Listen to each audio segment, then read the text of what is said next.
Baik. Bismillah. Assalamualaikum warahmatullahi wabarakatuh. Alhamdulillahirrabbilalamin. Hamdan kathiran tayyiban mubarakan fi kama yuhibbu rabbuna wa yarda wa amma ba'd. 91,1 FM Radio Robani Merajut Ilmu dan Peradaban Generasi Robani dimanapun Anda berada, juga pemirsa KMTV dimanapun Anda bisa menyimak siaran kita di kesempatan pagi hari ini. Alhamdulillah, kita bersyukur kepada Allah Subhanahu wa Ta'ala atas segala limpahan rahmat dan karunia-Nya kepada kita bersama di kesempatan pagi hari ini. Kemudian salawat dan salam kepada Nabi Muhammad SAW selaku kedua dan uswah kita dalam kehidupan. Alhamdulillah, untuk kesempatan hari ini Generasi Robani dan pemirsa KMTV, kita kembali di Pondasi Podcast Dakwah Islami. Dan untuk kesempatan hari ini kita sudah memasuki episode ke-19. Baik, untuk hari ini kita membahas sebuah tema yang notabene-nya memang perlu dan sangat penting dibahas. Bahkan ini dari dulu Rasul membawa risalah ini juga membahas masalah ini, yaitu sebuah madah atau mewaspadai degradasi akidah. Seperti apa dan bagaimana, selama lebih kurang 1 jam ke depan kita akan bersama guru kita Ustadz Dr. Dasman Yahya Ma'ali LCMA Hafizahullah Ta'ala. Kita sapa dulu beliau. Assalamualaikum warahmatullahi wabarakatuh, Ustadz. Waalaikumsalam warahmatullahi wabarakatuh. Ahlan wa sahlan, marhaban. Kabar baik, Ustadz ya? Alhamdulillah. Baik, Ustadz, kita akan membahas sebuah tema yang notabene-nya memang kalau dilihat dari judul, Ustadz, sebuah madah mewaspadai degradasi akidah. Kalau kita tilik ke Kamus Besar Bahasa Indonesia, degradasi ini adalah sebuah penurunan atau kemunduran, Ustadz, dari akidah itu sendiri.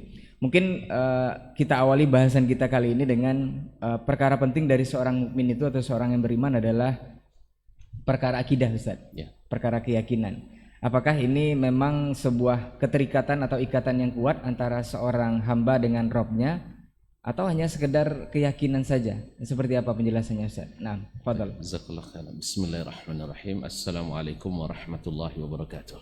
Waalaikumsalam. Alhamdulillahil azizil hamid wa huwa alus sana'i wat tamjid. Ashhadu an la ilaha illallah wahdahu la syarika lah. Syahadatan najati yawmal wa'di wal wa'id. Wa asyhadu anna Muhammadan abduhu wa rasuluhu afdalul abid sallallahu alaihi wa ala alihi wa ashabihi al-kiramil amajid wattabi'ina lahum bi ihsan ila yawmin yatahaqqaqu fihi al-wa'du wal wa'id. Para pendengar atau para pemirsa, alim ulama, para ustadz, ustadzah, da'i, da'iyah, tokoh adat, tokoh masyarakat, tokoh umat, para aba wal ummahat, wal ikhwa wal akhawat, wal banina wal banat, yang saya muliakan, yang saya hormati, yang saya cintai. Berbahagia sekali pada pagi ini kita bisa berbincang melalui salah satu media di antara media-media dakwah, melalui acara kita podcast dakwah Islami atau Pondasi yang ditajak oleh Radio Robani 91,1 FM dengan Kampar Mengaji TV dan media-media lain yang mendukung dan bekerja sama. Tentu kita berharap kepada Allah SWT diberikan hidayah dan taufik. Allahumma arinal haqqa haqqa warzuqna ittiba' wa arinal batila batilan warzuqna ijtinabah. Rabbi shrah li sadri wa yassir li amri wahlul 'uqdatam min lisani yafqahu qawli. Para pemirsa, para pendengar yang dirahmati Allah SWT dimanapun antum berada, bersyukur kita kepadanya. Pada pagi ini kita kembali bersua walaupun sudah lama. Salawat dan salam kepada baginda Rasulullah SAW. Di atas hidayahnya, di atas sunnahnya, insya Allah kita bersama. Semua kita mencoba, berusaha, berupaya. Tergelincir kaki kita, ada saudara yang akan mengambil tangan kita, atau tersesat jalan menyimpang, ada saudara yang mengingatkan. Mudah-mudahan media ini menjadi kita saling mengingatkan. Mudah-mudahan dengan demikian kewajiban kita untuk beramar ma'ruf nahi mungkar bisa terlaksana sesuai dengan amanah. Menyinggung masalah yang tadi ditanyakan oleh saudara Quraish Imran, pertanyaan yang Masya Allah, apakah akidah ini hanya sekedar keyakinan semata atau ada implikasinya, ada pengaruhnya kepada segala aspek kehidupan kita, khususnya dalam menjalankan misi kehidupan yang dengannya dicapai visi yang telah digariskan. Maka kita katakan bahwasanya Allah Subhanahu wa taala telah menetapkan visi kehidupan ini, yaitu kita mesti beriman pada hari akhirat. Artinya bahwa kita akan kembali, dan Allah sediakan pilihan salah satu tempat yang akan kita diami atau minimal kita singgahi. Ya, mana tahu ada yang berminat singgah dan kemudian baru kembali ke kampung abadi. Wa hadainahun najdain. Kami tunjukkan kepada mereka dua jalan, kepadanya dua jalan yang mendaki, jalan ke kanan, jalan ke kiri, jalan ke neraka atau jalan ke surga yang abadi. Nah, ma'asyiral kiram dirahmati Allah SWT, kita semua paham dan sepakat bahwa akhirat itu sesuatu yang gaib. Jalan menuju ke situ pun juga tidak kita ketahui karena tidak terpantau oleh alat detektor kita. Tidak ada yang pernah mengunjunginya kecuali Nabi Adam alaihissalam. Dan Adam pun ketika diturunkan, Allah turunkan bersamanya hidayah. Maka Allah berikan, turunkan kitab-kitabnya, Allah turunkan atau utus para nabi dan rasulnya dalam jumlah yang banyak. Untuk apa? Untuk mencapai visi kehidupan itu, yaitu kembali ke akhirat, masuk surga abadi atau masuk neraka abadi, atau masuk neraka dulu baru masuk ke surga. Nah, untuk meyakini ini, karena memang kalau dia Adam kan dulu tahu, dia anak-anaknya dia beritahu. Datang manusia-manusia, anak cucunya belakangan, mereka kalau tidak ada yang memberitahu, mereka tidak tahu bahwa di sana ada yang namanya akhirat. Kalaupun dengar-dengar tapi tidak ada dipelajari, mereka juga tidak mengetahui itu. Maka diutuslah para nabi dan rasul untuk menunjukkan kepada umat manusia apa yang harus diyakini dan apa yang harus dicapai. Maka itulah yang disebut dengan misi kehidupan. Wa ma khalaqatul jinna wal insa illa liya'budun.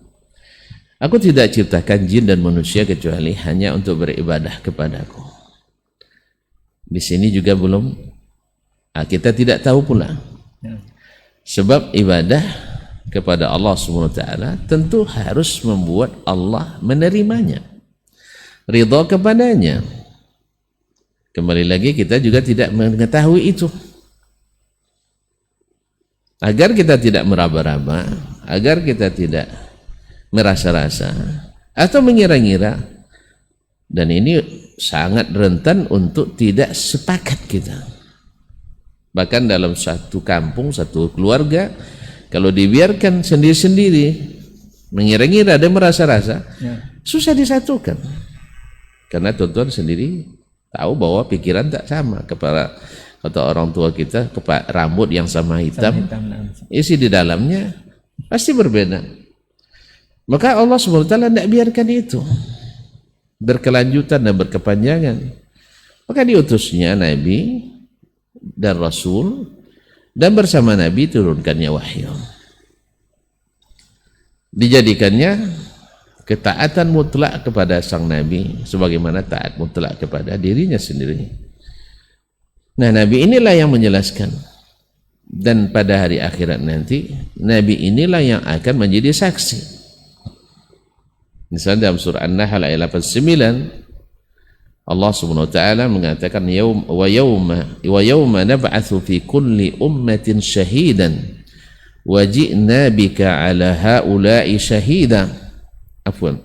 Wa yawma nab'atsu fi kulli ummatin shahidan min anfusihim wa ji'na bika shahidan 'ala haula' wa nazzalna 'alaikal kitaba tibyanan likulli syai' wa hudan wa rahmatan wa busyra lil muslimin. Pada hari kami bangkitkan pada setiap umat saksi atas mereka, itu para nabi nanti, min anfusihim, dari kalangan mereka sendiri, waji'na bika ala syahidan ala haula, dan engkau Muhammad sallallahu alaihi wasallam akan kami datangkan sebagai saksi kepada mereka ini umatmu.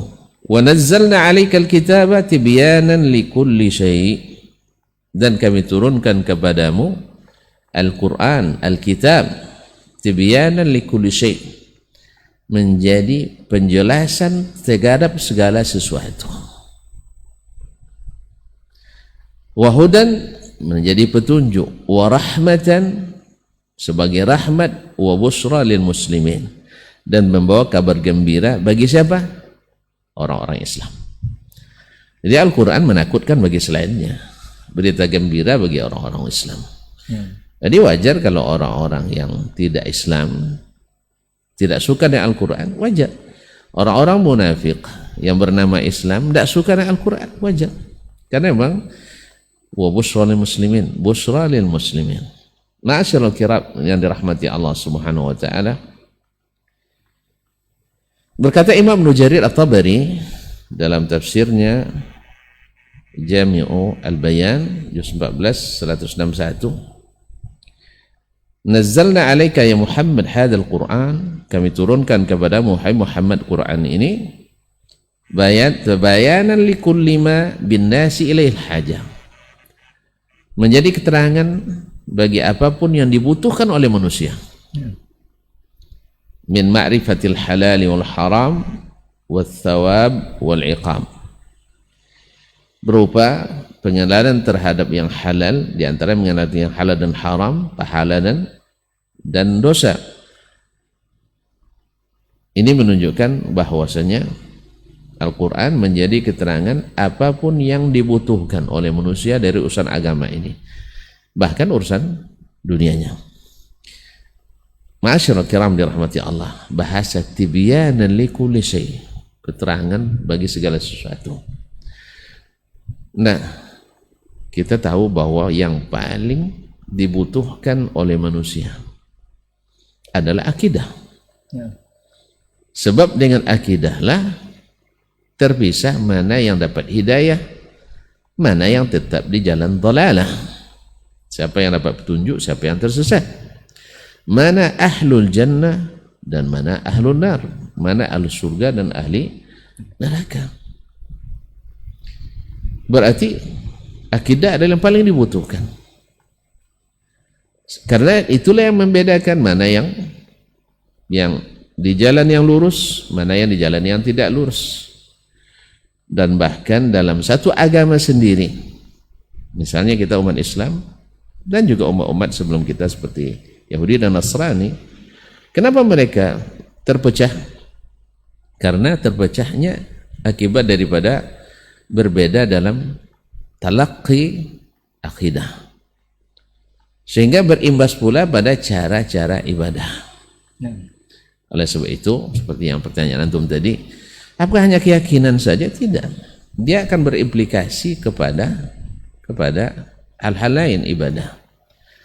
Ma'asyil kiram dirahmati Allah. Misalnya di antara perkara masalah akidah, dulu umat umat Nabi Nuh alaihissalam sebelum Nuh diutus. Ya, Ibnu Abbas menyebutkan jarak antara Nabi Nuh dengan Nabi Adam alaihissalam lebih kurang 1200 tahun. Ya, sekitar lebih dari 10 abad, 12 abad ya. Mereka ini, kenapa mereka menyeleweng, menyimpang? Karena menyimpang di akidahnya. Mereka berkeyakinan, karena dibisikkan atau disebut oleh Ibnu Abbas dalam tafsirnya, mereka didatangi oleh syaitan. Tapi syaitan tidak datang dalam rupa aslinya. Kalau datang dalam rupa asli, tentu orang tidak percaya. Orang tidak percaya. Dia datang dalam bentuk menjelma seperti seorang yang alim, seorang yang nasih, seorang yang mencintai umat, dengan bahasa dan retorika yang memikat.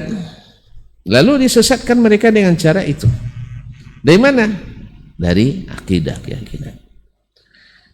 Dan mereka dia tidak sesatkan dia dengan, mohon maaf, tidak dengan narkoba, tidak. Sebab semua orang paham secara fitrah narkoba tidak baik. Dia tak sesatkan umat dengan cara misalnya memberontak kepada pemerintah yang sah waktu itu. Kenapa? Orang paham juga melawan itu adalah tidak dibenarkan. Ya, sejak masa-masa suku-suku lagi ada adat bahwa melawan tokoh adat itu tak boleh. Apalagi dalam akidah, kita tahu paham itu sendiri. Dia tidak sesatkan dengan cara mereka mencuri, karena menyesatkan dalam masalah itu lebih mudah. Dan tidak begitu dibanding dengan menyesatkan akidah, tidak begitu berat. Karena kalau sudah sesat di akidah, yang lain lebih mudah itu disesatkan.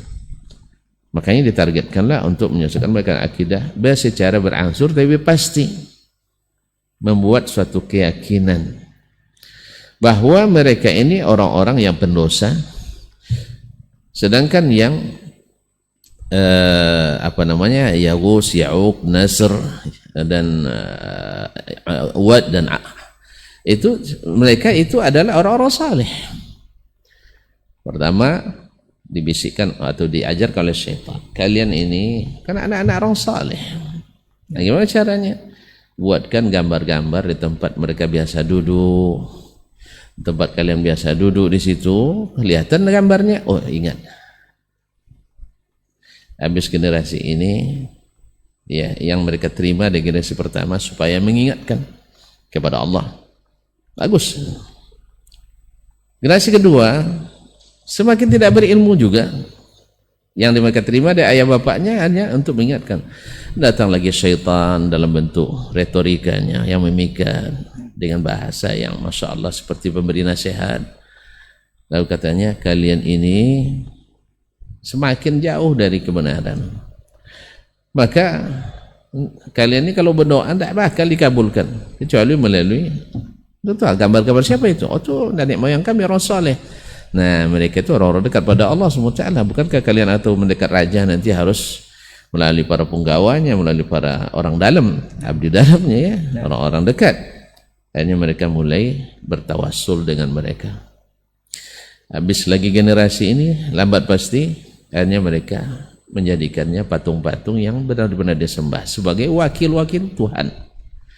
Subhanallah. Dan Allah kisahkan itu. Orang yang mengambil Tuhan-Tuhan selain Allah itu, sembahan selain Allah itu, mereka katakan, ma na'buduhum illa liqarribuna ilallahi zulfa.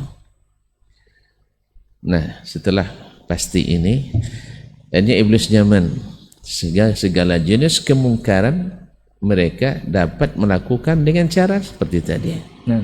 Dengan menakwilkan aturan-aturan. Ini berlaku zaman dulu, sekarang tidak berlaku lagi. Ini berlaku di Arab, sekarang tidak berlaku lagi di tempat kita, dan seterusnya. Makanya akhirnya kaum muslimin dan muslimat rusak di akidah, sangat besar implikasinya pada rusak di ibadah. Ketika seseorang dalam akidah biasa tidak menerimanya secara tekstual, menurut bahasanya tekstual kontekstual, padahal sebenarnya modus. Memang ada tekstual kontekstual, benar, tapi harus benar-benar itu kontekstual, bukan atas dasar keinginan sendiri sehingga merubah-rubah aturan syar'i. Bukan, beda. Kadang-kadang tidak kontekstual dikatakan kontekstual. Ya soal kalau kita masuk pembahasan ini nggak panjang nih, kita tidak mau masuk ke sini. Banyak sekali kasus dan bukan kasus, fenomena yang terjadi di kalangan orang-orang yang tidak berilmu dalam masalah agama, dikiranya memahami secara kontekstual padahal bukan kontekstual, tapi adalah menyimpang daripada yang original. Nah, sekarang kita katakan, maka yang paling dibutuhkan oleh manusia, dan itu sudah Allah katakan, dijelaskan dalam Al-Quranul Karim, kemudian datang Rasulullah SAW menjelaskan itu. Supaya apa? Supaya ketika mereka sudah tunduk di akidah, insya Allah mereka akan mudah tunduk di bab-bab yang lain.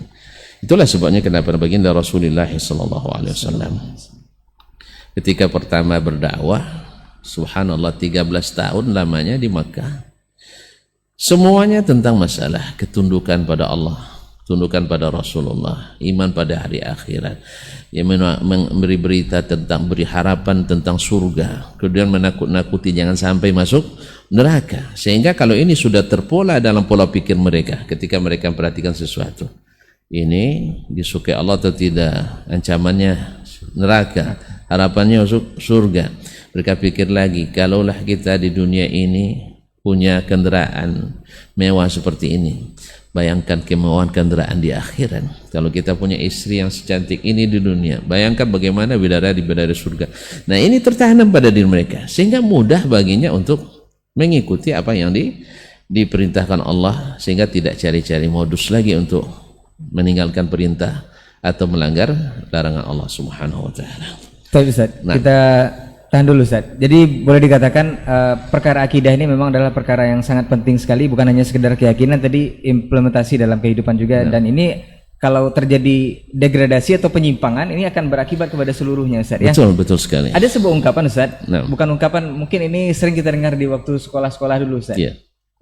Experience is the best teacher Ustaz. Ini bahasa Kampar asli, kalau bahasa Acur itu, bahasa Acur. Experience is the best teacher. Pengalaman itu adalah guru yang terbaik katanya Ustaz. Betul. Jadi ini seolah sekarang ini jadikan kaidah oleh sebagian besar orang untuk tidak menghakimi atau menjudge atau menyalahkan orang lain. Karena untuk menyalahkan poin tersebut harus saya punya pengalaman dulu baru bisa menyalahkan orang tersebut. Ini apakah dibenarkan? Masya Allah. Saya setuju dengan itu. Experience is the best teacher. Ya, adalah pengalaman sesuatu yang guru terbaik. Ya, kita sepakat itu. Pengalaman. Cuma ada kita yang pernah berpengalaman pergi ke langit. Ada pengalaman kita yang pernah masuk surga. Sudahkah antum berpengalaman sampai ke aras? Ada yang berpengalaman bahwa sesungguhnya takdir tidak dituliskan di Lauhul Mahfuz. Ada enggak yang berpengalaman bahwa sesungguhnya amal tidak berpengaruh kepada iman kita? Bahwa iman tidak bertambah, tidak berkurang. Siapa punya pengalaman? Berarti kalau masalah-masalah yang dialami, bahwa saya kalau jalan ke sini, misalnya saya naik ke Rahul, ya nanti siang naik ke Rahul insya Allah. Lewat Bangkinang, jalan lumayan bagus, tapi agak panjang perjalanan sedikit. Tapi kalau lewat Suram, lewat Tapung, itu agak singkat, cuman jalannya buruk. Ini pengalaman betul, karena saya sudah melalui dua-dua jalan itu. Atau misalnya tentang amal, saya berjualan. Kalau jualan gorengan, asal terasa garamnya laku. Tapi kalau jualan misalnya yang manis-manisan, tidak sekeras lakunya gorengan. Ini pengalaman memang. Karena saya sejak kecil dulu jual gorengan dulu. Waktu kecil juga jual bonbon, gula-gula. Waktu masih kecil lagi. Sekarang aja malu dikit jualannya. Kalau bakat jualan itu sudah ada sejak ini. Bakat kerja, alhamdulillah juga. Beladang bisa. Masya Allah. Ya. Cuma itulah niat. Walaupun saya sudah berpengalaman, tapi belum menentukan bahwa itu sukses juga. Ya, saya pengalaman bertani sudah ada. Biasalah, cangkul itu biasa, nyiang itu biasa. Kadang menyiangi tersiang juga padi sekali kan. Allah musta'an. Masyaallah kiram dirahmati Allah SWT. Betul pengalaman. Cuman sekarang siapa yang berpengalaman? Ketika antum berkeyakinan tentang sesuatu, antum tidak mengalaminya. Nah, karena masalah akidah, masalah ibadah tidak bisa dijadikan pengalaman. Karena apa? buka catatan itu bukan sekarang, itu masalahnya. Walaupun ulama ada yang mengatakan berselisih seperti sekarang kan, orang masalah kan masalah krusial juga, masalah viral juga tentang masalah menghadiahkan bacaan Al-Quran kepada orang yang sudah meninggal. Dari dulu sudah khilaf, kita paham itu sudah khilaf, bahwasanya dalam mazhab Imam Ahmad bin Hanbal, kemudian dikuatkan oleh pengikut-pengikut yang mentajid mazhab beliau seperti Imam Ahmad bin Abdul Halim Taimiyah rahimahullah, murid-muridnya Ibnu Qayyim dan lain-lainnya, mereka berpendapat itu sampai, dan itu dinaskan dalam kitab-kitab mereka. Tapi di pihak lain ada pula ulama seperti Imam kita Asy-Syafi'i rahimahullah, walaupun ada riwayat lain dari beliau dalam kitab dan seperti diriwayatkan juga oleh Imam Baihaqi dan Ma'rifatus Sunani wal Athar. Tapi yang mu'tamad dalam mazhab beliau adalah tidak sampai, demikian juga dalam mazhab Imam Malik dan Abu Hanifah. Jumhur melihat tidak sampai. Nah, di antara pengikut mazhab ini yang Hambali kadang jadi Syafi'i dia. Paham antum? Imam Ahmad mengatakan sampai, tapi di antara mazhab orang-orang ikut mazhab Hambali, mereka tidak ikut Imam Ahmad dalam masalah ini. Sebagaimana juga sebagian ulama Syafi'iyah, ya pengikut mazhab Syafi'i tidak ikut Imam Syafi'i dalam bab ini. Ini kan masalah biasa-biasa saja, tidak ada masalah. Sebenarnya ini tidak perlu diributkan. Sampaikan aja sesuai dengan hujah antum yakin, amalkan, kan itu yang kita katakan. Cuman tolong izinkan saya juga menyampaikan apa yang saya katakan. Saya tidak pernah memaksa orang untuk tidak menghadiahkan. Alhamdulillah saya melihat kan pernah jadi pelaku juga memang, ya ila hadrati, kan itu Sayyidina Mustafa sallallahu alaihi wasallam al-Fatihah. Awak dulu pembawaannya. Pernah mengatakan, waktu itu saya meyakini seperti yang disampaikan oleh guru-guru saya. Setelah saya belajar, saya dapatkan bahwa hujah yang terkuat menurut saya diantaranya wa laisa lil insani illa ma sa'a. Manusia tidak mendapatkan kecuali apa yang dia usahakan. Dia jauh oleh yang lain. Misalnya anak, kata Nabi, termasuk hasil usaha kita.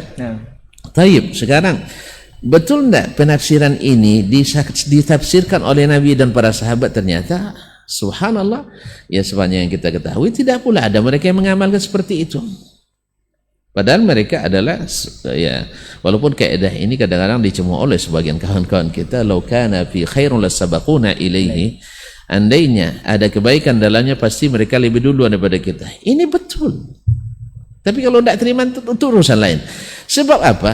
Nabi sebutkan di mana kita melahirkan kaidah ini. Kalau seandainya itu lebih baik, lebih dulu mereka melakukan, karena Nabi mengatakan khairul quruni qarni, sebaik-baik generasi zamanku, dan generasi yang dihukum radhiyallahu anhum wa radu an, bahwasanya generasi yang iktafa washtafa, cukup dengan apa yang datang dari Allah dan Rasul dan merasa sudah puas dengannya. Dan mereka as-sabiquna al-awwaluna minal muhajirin wal ansar walladzina tabi'uhum bi ihsan radhiyallahu anhum. Nah, kita dapatkan amalan ini masyhur, padahal ini kalau masuk ke dalam bab usul fikih masuk mimman ta'ummu bihil balwa, sesuatu yang mesti berlaku pada umumnya. Ternyata tidak berlaku, maka saya memilih untuk mengikuti itu. Antum melakukan, lakukan saja. Tapi jangan marah ketika saya jelaskan. Sebagaimana antum, saya beri kebebasan sebebas-bebasnya menjelaskan. Kemudian beristidlal dengan riwayat-riwayat seperti ada marasil, mursal. Mungkin sebagian ulama yang menghasankannya dan sebagian mendhaifkannya. Biasa juga dalam ilmu hadis. Sebagian ulama hadis itu ada yang mutasahil, ada yang juga mu'tadil, ada yang mutasyaddid. Nah, ketika antum pilih yang mutasahilin, misalnya seperti Imam As-Suyuti rahimahullah, termasuk min ashalil mutasahilin, riwayat kadang-kadang mungkar dia sahihkan dan hasankan, itu biasa, ijtihad beliau. Tidak pernah pula kita merendahkan Imam Suyuti. Tetapi ketika kita katakan bahwa dalam bab ini Imam Suyuti tidak disetujui oleh ulama hadis yang lain, bahwa hadis yang disampaikan sudah disampaikan oleh Imam Ar-Razi misalnya, Abu Hatim Ar-Razi, Abu Zat Ar-Razi, Imam Ahmad sudah mengatakan hadis itu adalah ilahnya. Kita belum menerangkan bahwa saya lebih hebat Imam Suyuti, tidak, demi Allah, tidak mungkin lah. Cuman kita katakan Dan ini yang kita sepakati bersama, bahwasanya tidak satu pun yang maksum kecuali Rasulullah sallallahu alaihi wasallam. Maka berikan kebahasan untuk menjelaskan tadi. Kembali kepada the experience is the best teacher. Dia tidak ada pengalaman. Ya, soal masalah sampai tidak sampai. Saya dalam hujah saya sampaikan. Tahu tidak antum amal antum diterima bacaan Qur'annya tadi? Misalnya, tidak tahu kan? Nggak tahu sih. Nah, siapa yang tahu? Nggak ada. Yang kedua, pada umumnya apalagi kalau sudah buat acara, ya buat acara, ya pada umumnya tidak enak kalau tidak buat, kan itu. Alasannya selalu tidak enak kalau tidak buat. Berarti kalau tidak enak, kira-kira ada keikhlasan di dalamnya? Juga tidak. Taib. Sekarang antum melakukannya, ini masalah niat, saya tidak bisa sampai ke dalam betul ya, tapi sebagai fenomena yang terjadi ya di masa-masa kami dulu masih siswa dan santri di pondok pesantren, ya pada umumnya hari-hari pertama kurang dikit karena kawannya dikitnya makanannya.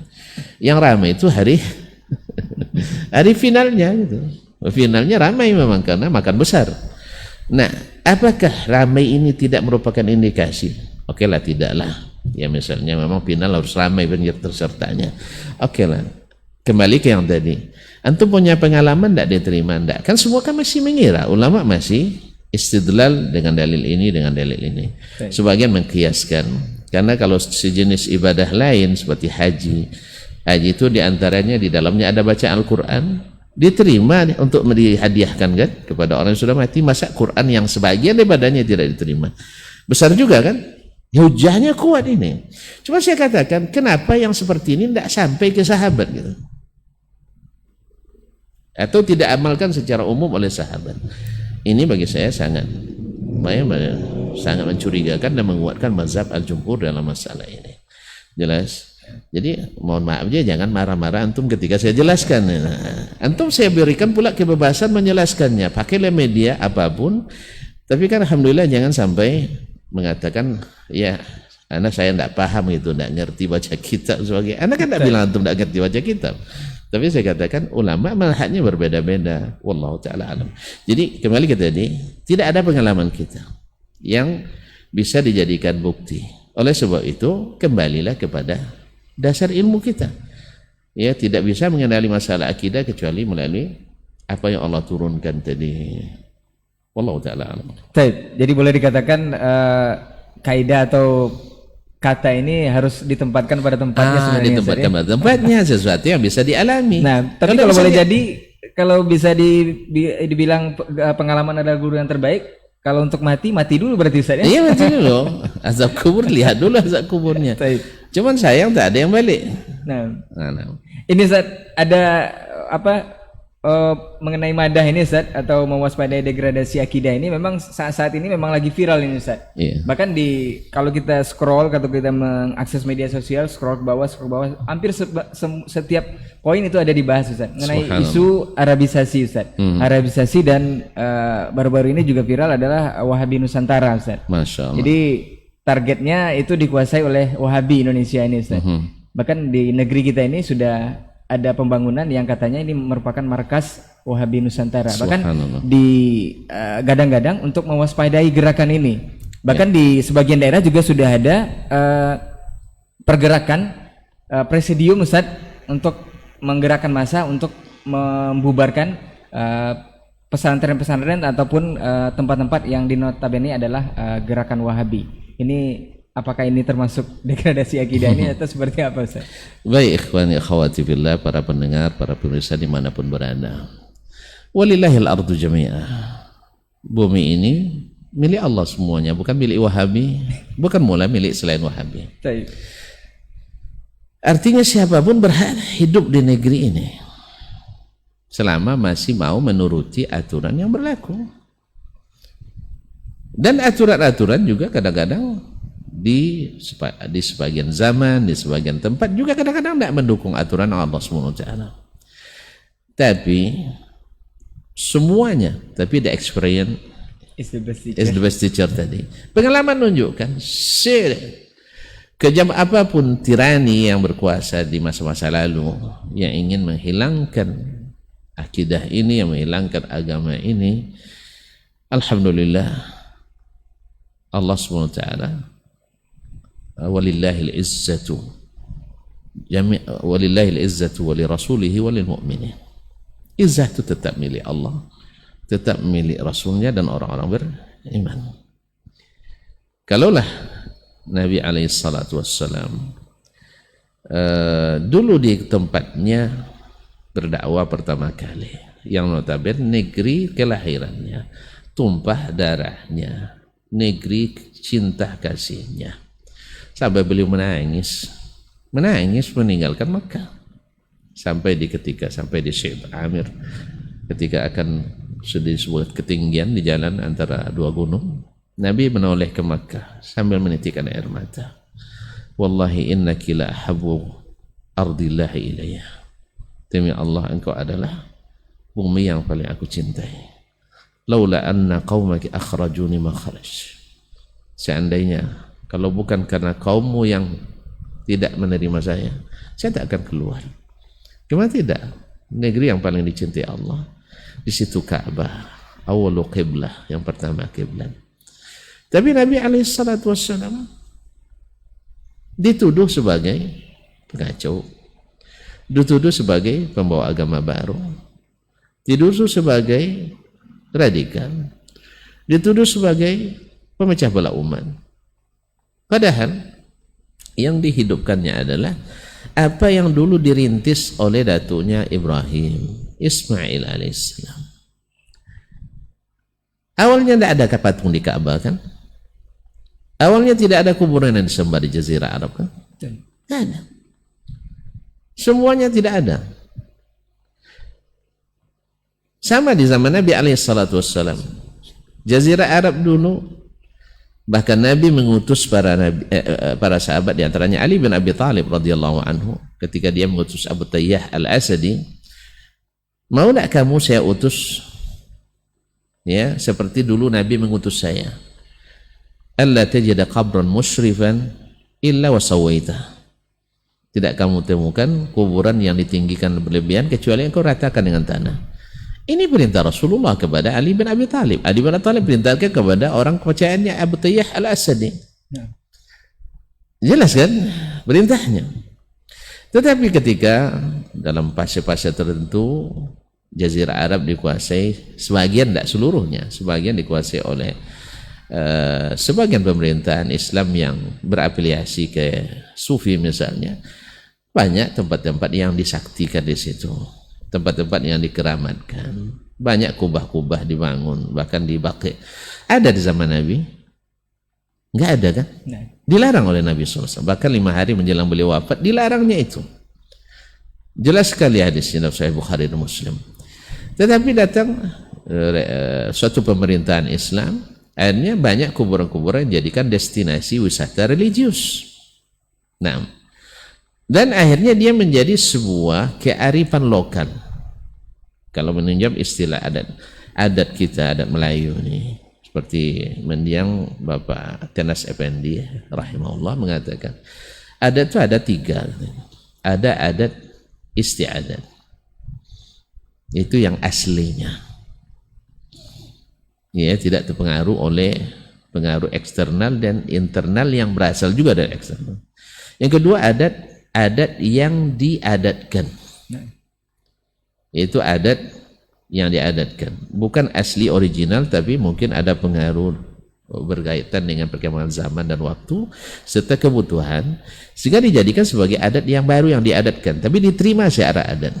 Yang ketiga, ada adat yang teradatkan.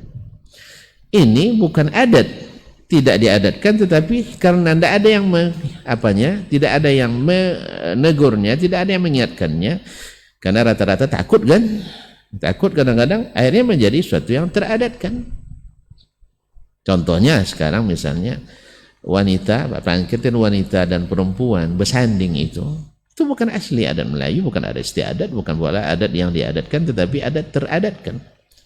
Pengaruh penjajahan Belanda dulu, sehingga pakaian-pakaian mereka juga jarang-jarang.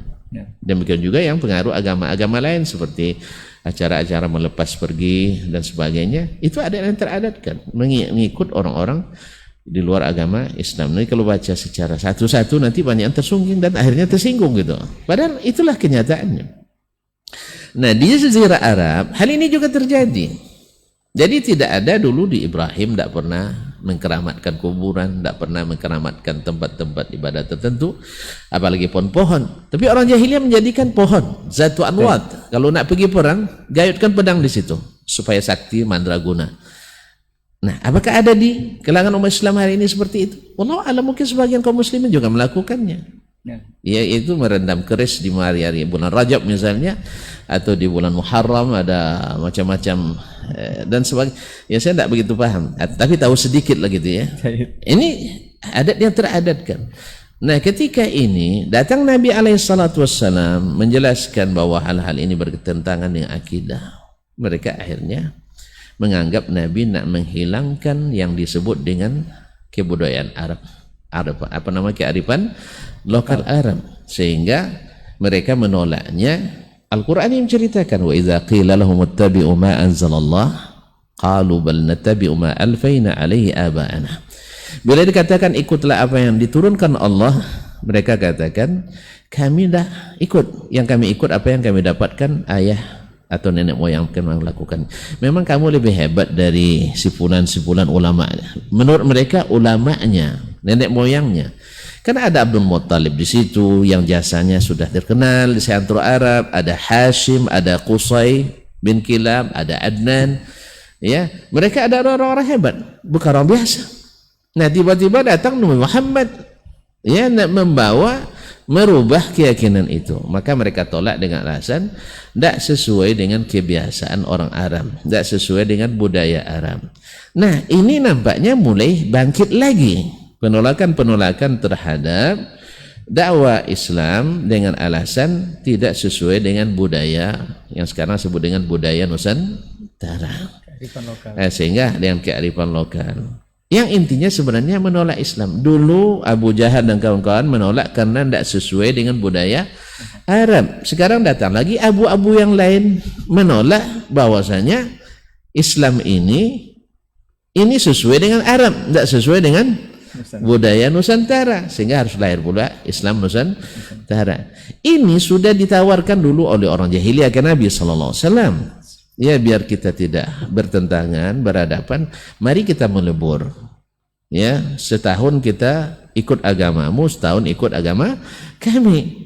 Nabi ini tawarkan luar biasa ini kaum muslimin dan muslimat. Masya Allah, kita akan damai ya, dan bekerja sama dalam segala bidang. Tak ada lagi sekat-sekat agama yang memisahkan antara kita. Ya, nanti toleransi yang luar biasa. Orang Islam bisa ke gereja, orang Kristen bisa ke masjid, orang Islam bisa ke sinagog, Yahudi bisa, masya Allah, itikaf di masjid. Kemudian nikah nanti tak ada lagi kolom-kolom agama, semuanya boleh ya. Buddha pun nanti masuk juga ke dalam surga Firdaus dan sebagainya. Ini intinya jahiliyah dulu seperti ini tawarannya memang. Sekarang bangkit lagi nampaknya para pengagum pemikiran seperti ini, sehingga dikatakan bahwa Islam tidak sesuainya di Arab, maka harus dikembalikan ke Arab. Insya Allah Islam tak akan hilang, apalagi di bumi pertiwi ini, bumi Melayu ini. Bukankah semboyan kita tak akan hilang Melayu di bumi? Ya, para tokoh adat kita menafsirkannya bahwa kenapa tidak akan hilang? Karena Islam tak akan hilang. Melayu itu identik dengan Islam. Bagaimanapun makar, insya Allah tak akan hilang. Nah, cuman masalahnya sekarang antara kita umat Islam sendiri. Sebagaimana dulu kita mudah dijajah. Karena memang sangat mudah diadu domba. Nampaknya darah kita ini masih mengalir itu ya. Darah ini masih mengalir. Ya, sultan ini dengan sultan ini diadu. Kalau kita mungkin ormas ini dengan ormas ini diadu. Aliran ini dengan aliran ini dia diadu. Ada yang bermain. Dan kita senang pula menjadi pelakon gitu. Ya, kita senang mendapatkan lakonan itu. Dapat peran. Baik dapat kebayaran atau tanpa bayaran. Sehingga semakin lebar jurang pemisah di antara kaum muslimin. Ini pada gilirannya sebenarnya dari seluruh pihak, ya, seluruh pihak seharusnya harus menahan diri, dan kepada para pemangku kebijakan khususnya pemerintah dan para ulama juga harus pandai berlaku adil di dalam bab ini. Di dalam bab ini tidak mengikut tekanan orang atau oknum-oknum. Walaupun bunyinya besar, masya Allah ribuan orang, kadang puluhan orang cuma, kadang ribuan itu. Sehingga di media sosial diviralkan, kemudian di framing, seolah terbentuk opini bahwa mayoritas orang tidak menerima ini. Baik, alasan tidak menerimanya apa? Alasan tidak menerimanya bahwa nanti takut dikuasai oleh Wahabi. Sebenarnya ini kan ibaratnya ini bukan kenyataan, tapi adalah ibaratnya momok ya. Ini dikatakan Wahabi seperti ini. Tidak ada yang nama agama yang namanya agama Wahabi itu tidak ada. Ya, tidak ada yang nama agama Wahabi. Alhamdulillah kita Ahlus Sunnah tidak menisbatkan diri ke pribadi. Ahlus Sunnah itu menisbatkan diri kepada sunnah Nabi SAW. Kalau memang tidak sesuai dengan sunnah, ya kita sangat mudah untuk meninggalkannya. Sangat mudah. Cuman buktikan bahwa ini sunnah Nabi SAW, bukan yang dipaksakan gitu. Contoh sekarang, ya kita ada sebagian orang mengatakan Ahlus Sunnah itu cirinya adalah satu mesti berkunut subuh sholatnya, atau sholat subuhnya mesti kunut. Ini geli kita mendengarnya. Ya kaum muslimin, ciri khas Ahlus Sunnah. Ahlus Sunnah itu, orang Ahlus Sunnah ini keyakinan, manhaj, bukan amaliyah. Amaliyah itu mazhab nanti perginya, bukan ke aliran. Jadi Ahlus Sunnah itu bukan karena nanti kunut subuhnya mesti kunut gitu ya. Nah ini kan masih debatable di antara mazhab. Ya, 5 pendapat dalam masalah ini, ada yang membid'ahkan, ada yang mewajibkan, ada yang mengatakan sunnah, ada yang mengatakan sunnah bila dilakukan tidak berterusan dan sebagainya, dan ada yang mengatakan syar'i bila nazilah. Dan ada 5 pendapat masalah ini, kita maklum semua itu. Jelaskan dengan hujjah, jangan memaksa. Ini kalau seperti ini nanti kaum muslimin ini pecah umat jadinya. Yang orang yang masih Ahlus Sunnah, misalnya ini kalau diterima mentah-mentah oleh jemaah, ya karena rata-rata jemaah kan mentah.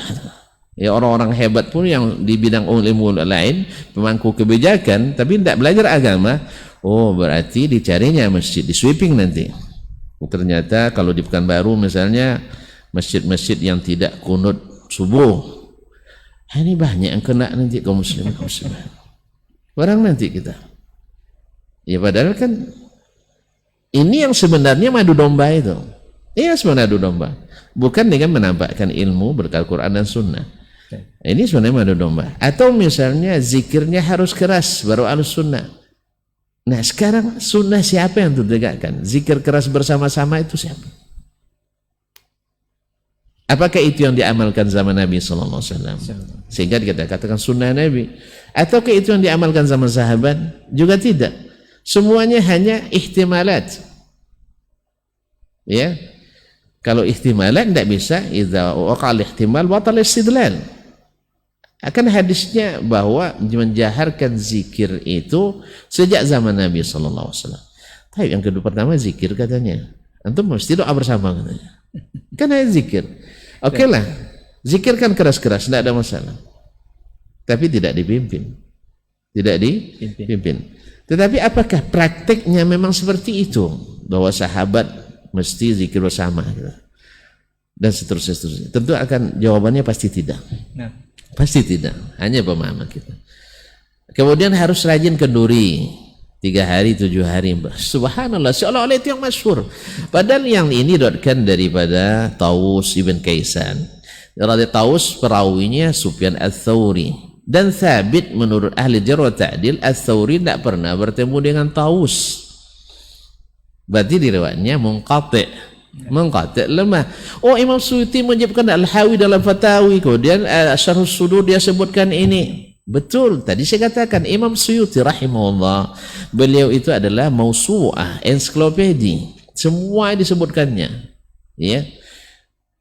Tapi dihasankan oleh Ibnu Hajar rahimahullah. Di mana datang hasannya? Di sinilah perlu ilmu. Bahwa hadis ini masuk dalam Kitabul Marasil Abu Dawud. Kemudian dihukum mursal juga oleh Abu Hatim Ar-Razi rahimahullah jami'an. Diraibkan mursal maqtu, kemudian dhaif karena inqita. Masa ini mengalahkan hadis yang lain. Bahwasanya ayat itu diazab 7 hari 7 malam. Maka ini kan ini bunyinya.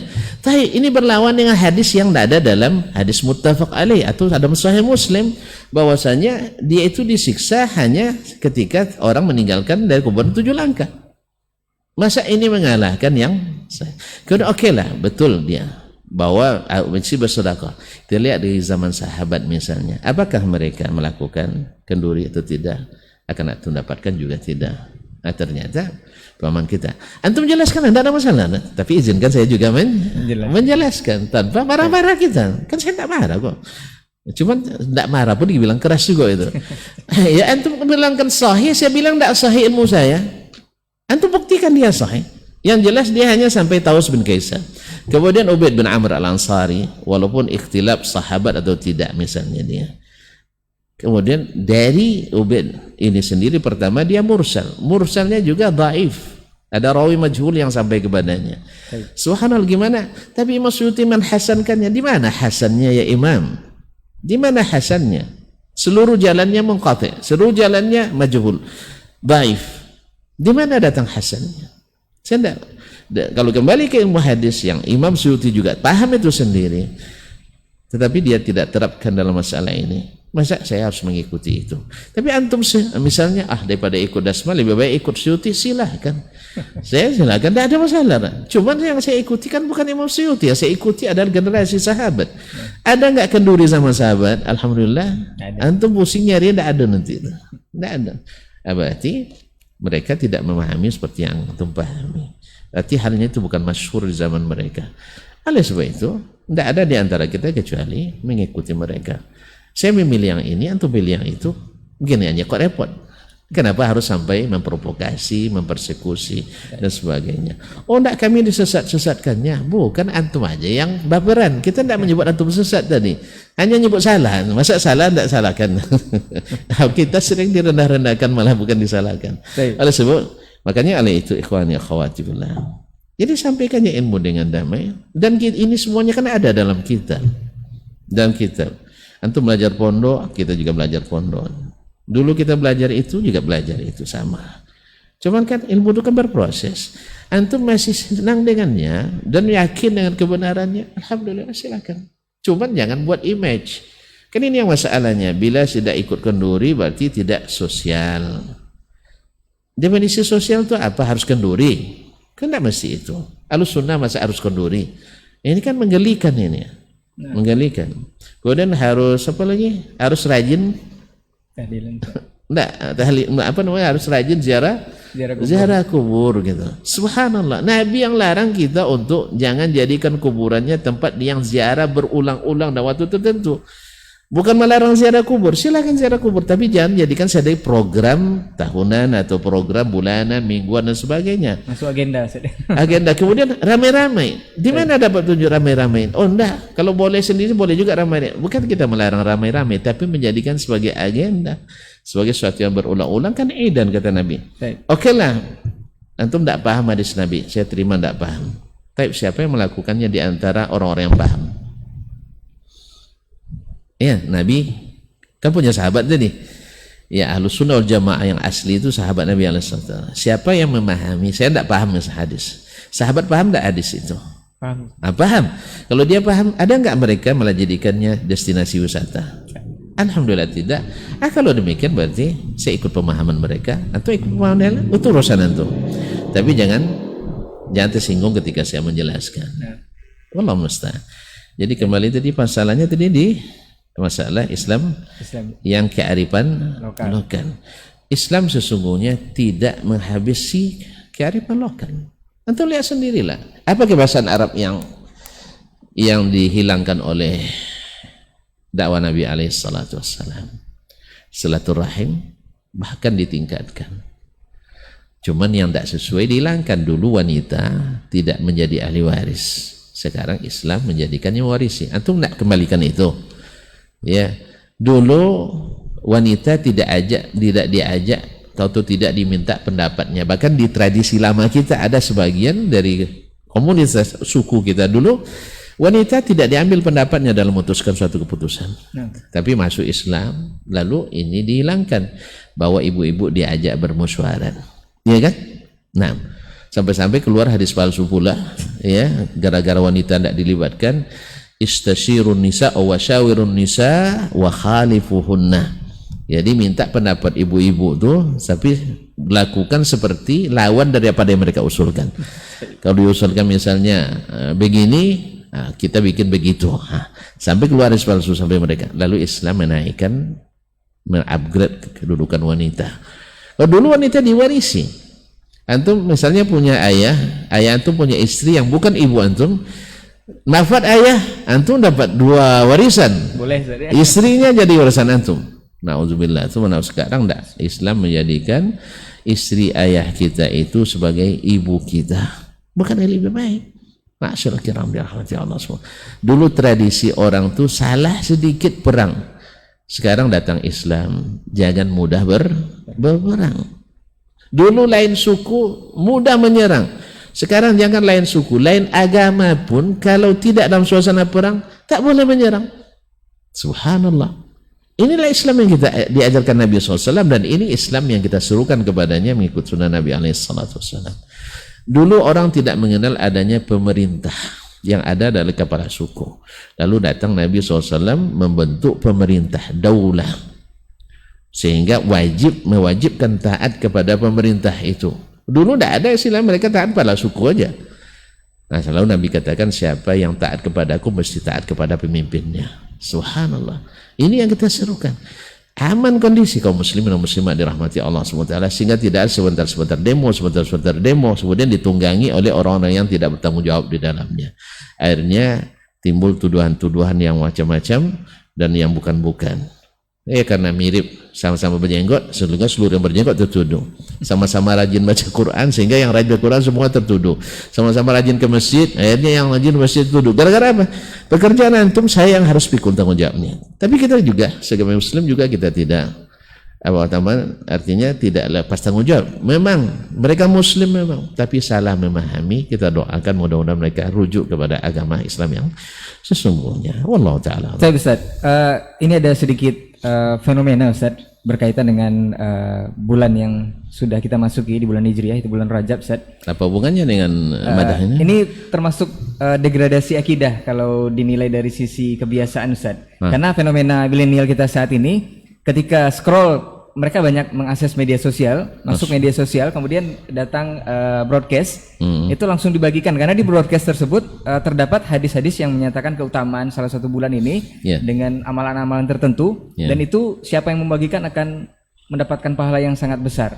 Apakah ketika ini di-share ke banyak teman, ini akan berakibat seperti itu? Dan ini diyakini oleh para milenial kita. Juga fenomena yang berkembang saat ini Ustaz, ada yang namanya agnostik Ustaz, kemudian ada yang namanya ateis. Agnostik ini bingung Ustaz, blank terhadap Tuhan, seolah-olah ini tidak ada sepertinya Tuhan. Kalau ateis ini malah meyakini Tuhan itu tidak ada. Ini ketiga fenomena ini Ustaz sedang viral di media sosial dan sedang digandrungi oleh banyak milenial kita saat ini. Baik, seperti apa Ustaz? Sebenarnya ada 2 hal yang melanda kita umat Islam menurut pandangan saya sekarang ini. Pertama, al-jahlu bid-din. Tidak mengenal agama, tidak berilmu. Ya saya tidak katakan bodoh, sekarang terjemahkan al-jahlu itu kan bodoh kan? Tidak, kan bodoh, orang-orang pinter. Cuman tidak berilmu. Orang cerdas-cerdas kan? Tapi tidak berilmu. Yang kedua adalah al-i'rad, berpaling dari agama. Sudahlah tidak berilmu, kemudian berpaling pula dari mempelajari agama. Ya orang yang tidak tahu jalan, berjalan, pastilah bingung. Akhirnya dia ada yang mengambil keputusan tidak usah aja pergi, di sini aja lah, selamat, tidak selamat. Akhirnya ada yang memilih untuk tidak melanjutkan perjalanan. Tidak usah tinggalkan aja agama. Ini ateis kan. Ada yang mengambil keputusan, yang penting jalanlah, insya Allah sampai juga. Akhirnya jalan kemana-mana. Ya, kadang nanya pula kepada yang lebih tidak tahu jalan daripadanya. Biarlah sama-sama sesat aja kita di jalan. Belajar tidak mau, tapi berpaling. Akhirnya bertanya ke komunitas yang tidak beragama. Dan ini banyak di negeri kita. Masuk ke komunitas-komunitas yang tidak berilmu, tapi pandai bercakap tentang agama. Akhirnya mereka ikut jalan itu. Oleh sebab itu maka kita serukan kepada seluruh kaum muslimin dan muslimat. Seperti apa yang diserukan Nabi SAW. Talabul ilmi faridatun ala kulli muslim. Menuntut ilmu itu wajib, fardu bagi setiap muslim. Gimana antum nak mencintai agama? Tak kenal sedikit agama ini. Gimana antum nak cinta? Tak kenal maka tak sayang, tak sayang maka tak cinta. Kita aja tak kenal je kadang masih juga. Karena mohon maaf, bila belum masuk hidayah dengan makna mau mengikuti, hanya mengetahui, kita akan beriman ala harf. Di antara beriman sesuai dengan seperti baling-baling di atas bukit. Kemana angin ke situ dia mengikut. Kalau kepentingannya terimpit, kepentingannya terjejasan, dia akan memilih meninggalkan agamanya dengan alasan ini tidak wajib atau ini tidak haram atau minimal ada khilafnya. Sebagian ulama mengatakan boleh, sekarang tidak. Akhirnya bingung. Bahkan orang-orang yang berilmu pun karena masalah seperti ini, karena bingung, ya, karena dia ngambil dari aliran-alirannya bukan dari sumber aslinya. Ya, misalnya dalam contoh tadi tentang kunut, sebagian mengatakan bid'ah, sebagian mengatakan bid'ah yang tidak melakukan. Ya. Terus mana yang benar katanya? Antum kenapa bingung sih? Kalau memang orang berilmu, tidak perlu bingung. Dua-duanya katakan bid'ah. Mungkin dua-duanya benar? Tidak mungkin. Antum nuduh saya ahli bid'ah, sebenarnya saya tuduh antum ahli bid'ah. Mungkin dua-dua kita benar? Tidak mungkin. Orang berilmu pasti tahu dia. Allah berikan hidayah. Kembali ke mana? Alkitab dan Sunnah. Kita lihat. Ini yang membuat antum dihukum bid'ah oleh saya, atau yang dibuat antum menghukum saya sebagai ahli bid'ah, ya, kita kembalikan ke zaman Nabi SAW yang ijma' mereka di dalamnya, tidak ada khilaf di dalamnya. Tiba-tiba di belakang ada khilaf, terus akhirnya antum akan ketemu jawabannya. Oh, ternyata setelah diteliti semuanya riwayatnya, ternyata Nabi SAW kunut subuhnya hanya 1 bulan. Buktinya apa? Ini riwayat yang meriwayatkan Anas, riwayat Anas yang mengatakan dia kunut sampai mati. Itu riwayat yang lemah. Sebab murid yang meriwayatkan dari Anas ada Ar-Rabi' ibn Anas, yang meriwayatkan daripadanya Abu Ja'far Ar-Razi, Isa ibn Mahan. Pertama, Samani saduqun lahu manakir. Dia memang saduk, artinya orangnya jujur gitu. Tapi riwayatnya banyak yang mungkar, berarti banyak silapnya. Khususnya riwayat dia dari Anas ibn Rabi' ibn Anas. Khususnya riwayat dia dari Rabi' ibn Anas seperti yang disebutkan oleh Imam Ibnu Hibban dalam Ats-Tsiqat. Dia memang disebutkan Ats-Tsiqat, tapi riwayatnya banyak mungkar. Khususnya bila diriwayatkan daripada Rabi' ibn Anas dari Anas. Ini yang pertama. Nah, ini dia dari Rabi' bin Anas dari Anas. Bertemulah apa yang dikatakan Ibnu, berarti riwayatnya mungkar. Kemudian 8 atau lebih murid Anas bin Malik yang merupakan imam dalam masalah riwayat dari Anas, Thabit bin Aslam al-Bunani, Ayyub bin Abi Tamim as-Sakhtiyani, Alul Aziz ibn Suhaib, Qatadah ibn Da'amah, Mujahid ibn Jabr, dan seterusnya meriwayatkan dari Anas bahwa hanya 1 bulan. Nah, terang bagi kita. Tapi kalau antum mau mengembalikan kepada zaman Rasulullah SAW, kan kita disuruh ketika ikhtilaf, fa in tanaza'tum bi syai'in farudduhu ila Allahi wa Rasul. Ini syarat in kuntum tu'minu billah. Tapi kalau antum biarkan terombang-ambing oleh pendapat-pendapat ini, antum bingung, jadi orang bingung. Nah, kalau ustadznya aja bingung, jemaahnya lebih bingung lagi. Lalu disalahkan orang yang tidak bingung. Ya. Gitu kan? Karena ramai yang bingung, akhirnya yang tidak bingung disalahkan. Enggak, jelas masalahnya. Demikian juga dengan jahar bismillah dan tidak. Walaupun kita katakan bagi yang tetap nak kunut, kunut ajalah. Dan insya Allah kalau imamnya kunut, kalau antum ingin saya kunut juga. Tapi kalau antum biarkan ustaz terserah aja lah nak kunut atau tidak, saya tidak kunut. Paham maksudnya? Ini cara saya menyikapi. Tapi kalau pas saya di masjid itu, kalau tidak kunut nanti setelah sholat tengok semua begini kan, saya kunut tuh. Apalagi selepas itu ceramah pula kan, saya kunut insya Allah, tidak ada masalah.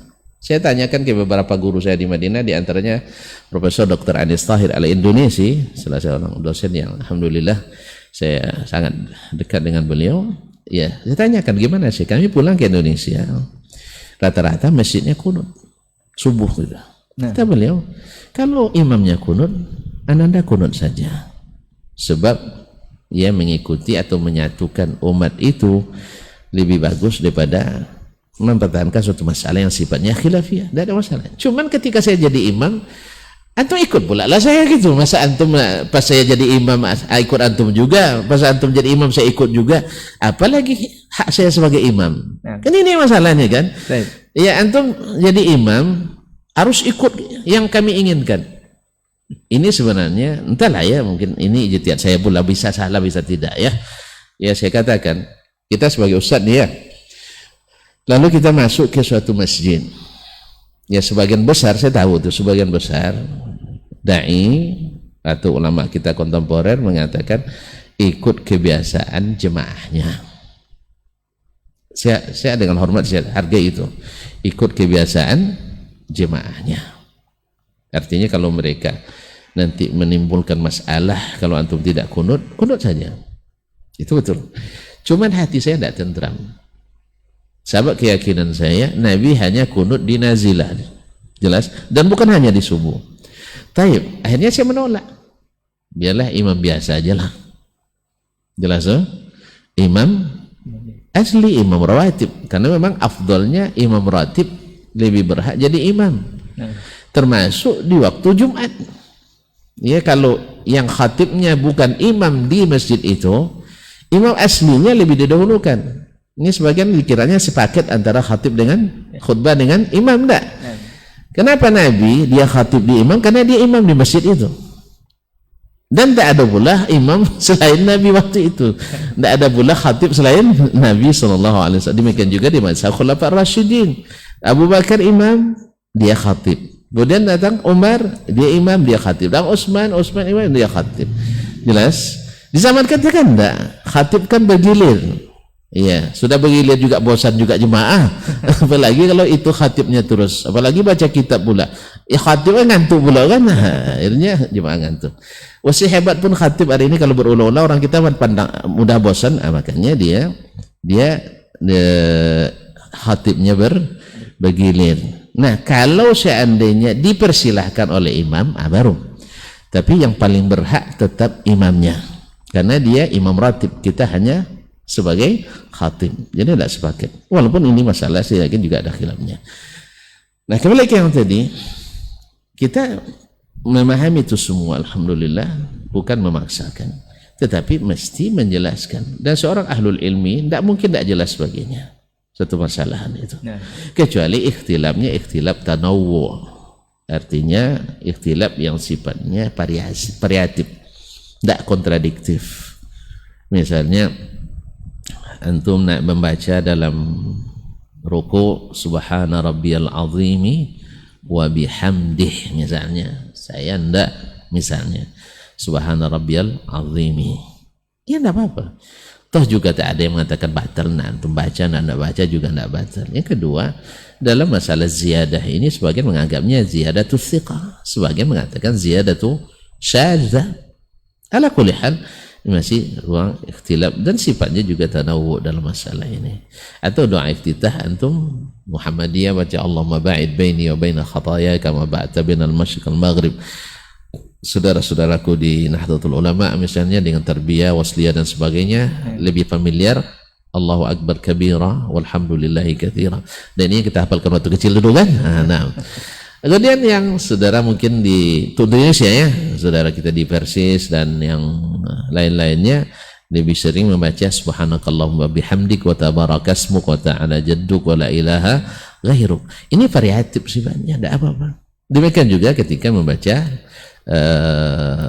tahiyat akhir. Ya, tahiyat akhir ada apa namanya? Tahiyatnya Abdullah bin Mas'ud, ada tahiyat yang diriwayatkan dari Umar bin Khattab dan Abdullah bin Umar, ada tahiyat diriwayatkan oleh Abdullah bin Abbas. Ini kan variatif sebenarnya, tidak ada masalah. Wallahu taala alam. Baik.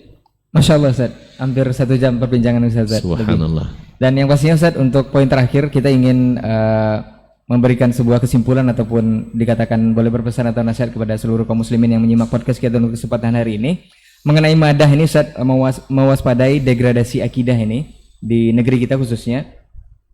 Nasihat Ustaz mungkin seluruh kaum muslimin atau untuk kita semua, belakangan ini banyak marak terjadi warawiri keributan ataupun boleh dikatakan sebuah keributan di negeri kita, atau boleh dibahasakan kebobrokan lah sepertinya, khususnya dalam perkara agama atau perkara akidah. Ada yang mengatakan tidak boleh anarkis di negeri ini, khususnya di negara Kesatuan Republik Indonesia. Tapi di lain pihak ada yang mungkin sudah viral membakar masjid, kemudian mengusir penduduk yang asli, katanya kalau tidak ikut ini dan itu bukan pemahaman kita. Ini seperti apa Ustaz, nasihat Ustaz agar kita tidak terjebak dengan hal-hal yang seperti ini atau malah bersikap lebih mewaspadai degradasi akidah ini sendiri Ustaz? Nah, Ustaz. Terima kasih, karena ini mungkin terakhir ya. Nah, Ustaz. Agak pendek sedikit. Ya karena terakhir karena agak panjang. Mudah-mudahan agak pendek sedikit. Ikhwani wa akhwati billah, bapak-bapak dan ibu-ibuku semuanya, serta adik-adik dan anak-anakku yang dimanapun berada. Satu, yang paling mahal yang kita miliki adalah akidah. Dan dialah membedakan mana yang hak, mana yang batil. Mana yang mukmin, mana yang kafir. Mana yang mukmin, mana munafik, mana muwahhid, mana musyrik. Jadi kalau selama akidahnya tidak bisa membedakan ini, berarti ada masalah dengan akidahnya. Tidak mungkin disatukan mukmin dengan munafik, muwahhid dengan musyrik. Bahkan mungkin susah juga menyatukan antara yang saleh dengan yang fasik. Dan lebih susah pula dalam kenyataannya menemukan ahli sunnah wa ahli bid'ah wal ahwa. Lebih susah. Itu yang pertama. Maka jaga akidah ini. Yang kedua, akidah tidak pengalaman dan bukan uji coba. Sebab banyak yang menguji dan mencoba, salah uji dan salah coba. Seluruhnya lahir keyakinan jahiliyah. Sejak umat Nabi Nuh lagi, mereka mencoba meyakini dengan temuan dan pengalaman sendiri atas usulan juga orang lain. Akhirnya mereka tersesat jalan. Oleh sebab itu, akidah sebagaimana kita ambil hukum-hukum fikih, akhlak dan adab dari Allah dan Nabi SAW, demikian juga akidah lebih lagi, karena masalahnya tidak bisa diijtihadkan. Masalahnya adalah berita yang harus diyakini. Maka ikutilah seperti yang diyakini oleh generasi yang pasti lebih berilmu, lebih hikmah, lebih selamat, as-salafus salih, sehingga mereka terbukti tidak terpecah. Itu generasi sahabat. Walaupun bibit-bibit perpecahan sudah ada di zaman mereka. Khawarij lahir di zaman Utsman, Syiah lahir di masa Ali, ya kan? Qadariyah sudah ada di akhir masa sahabat. Demikian juga dengan Jabriyah, Syiah dan Murji'ah lahir. Tapi sepanjang yang kita ketahui, tak ada sahabat yang terlibat di dalamnya.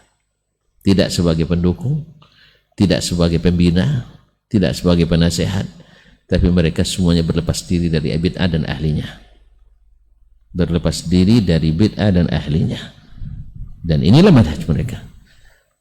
Tapi apakah mereka tidak pernah bersalah? Itu urusan lain ya saya. Nah, karena kullu bani Adam khata'un. Nabi sudah sebutkan itu. Tapi di manhaj mereka di jalan yang benar. Kita kalau boleh dianalogikan, orang yang berjalan di jalan yang benar bisa saja terlibat kecelakaan. Bisa karena dia yang lalai, Misalnya terlalu kencang, tertabrak yang di depan. Atau di jalur lambat, dia jalan cepat. Di jalur cepat, jalan lambat. Dan ini ada di setiap masa, setiap tempat. Orang-orang yang Masya Allah, dia benar manhajnya, tapi kadang terlibat ghulu. Ada yang Masya Allah semangat menerapkan sunnah Nabi SAW sehingga ghulu, sehingga siapa yang tidak sama dengan dia keluar dari al-sunnah. Ada. Apakah dengan demikian dia salah? Dia salah memang di sini, tapi keluar dari manhaj tidak. Demikian juga orang yang kadang-kadang dia semangat dari sisi maka saya benar ikut salafus saleh, ikut al-sunnah wal jamaah, tapi lemah dalam mengerjakan dan mengamalkannya. Nah, apa kita katakan gara-gara dia belum bisa melaksanakan karena suatu sebab, kalau kita keluarkan, mohon maaf ya sebagian saudara-saudara kita mengaku al-sunnah wal jamaah, mengikut as-salafus saleh, yang melihat saudaranya merokok, dipikirnya rokok itu manhaj kita. Ini dosa lain pada dengan dosa. Dia sudah ikut dan semangat gitu sunnah Nabi SAW, tapi belum bisa. Atau misalnya sekarang ya juga lagi viral ya, misalnya begini, di Arab Saudi terjadi konser misalnya kan. Nah, berarti dengan konser berarti salah manhajnya? Tidak. Ya bukan ini masuk manhaj. Ini maksiat yang dilakukan baik secara bersamaan atau secara sendiri-sendiri. Sebenarnya masalah ini kalau di kita kan semuanya, bukan hanya sebagian, bukan sekali setahun. Di kita tiap hari ada konser. Bahkan mohon maaf, acara keagamaan pun di kita ada konser. Di sana alhamdulillah tidak ada ulama yang menyetujuinya. Tidak ada ulama yang menyetujuinya. Cuman diadakan oleh orang-orang yang punya kuasa, orang-orang yang dekat dengan penguasa. Dan itu sekali musim kan. Karena udah lama sekali mereka puasa kan. Akhirnya antum suruh-suruh juga mereka buat. Kan banyak yang tekan-tekan dari luar. Negara-negara lain menekan-nekan juga pemerintah di situ. Akhirnya melalui beberapa orang yang akhirnya terjadi juga. Dan kita tiap hari sama ketika kita juga menyentil dengan masalah hak-hak pekerja. Di negeri kita lebih banyak kayaknya ya orang-orang yang dilantarkan oleh majikannya lebih banyak. Kalau tidak percaya baca aja koran-koran ya tentuan. Saya lama di sana dan selalu baca koran, walaupun kawan kita tidak setuju dengan baca koran karena dianggap manhaj itu. Kalau ikut Rasulullah sunnah tidak boleh baca koran. Ini kan kelucuan juga kadang-kadang. Ini kan ulu ini. Nah, dari satu sisi dia benar, tapi sisi ini kekeliruannya. Nah, saya baca koran, alhamdulillah jarang kita temukan yang namanya kriminalitas. Beda kontras dengan apa yang terjadi di negeri kita atau negeri Islam lainnya, negeri Timur Tengah semuanya yang rata-rata penuh halaman-halamannya dengan kejadian pembunuhan, penodongan, jambret, pencurian, pemerkosaan, penghinaan dan sebagainya. Tapi di sana alhamdulillah jarang terjadi. Lalu terjadi 2-3 kali dalam sepekan. Antum jadi kebesar-besarkan, antum tidak adil sebenarnya.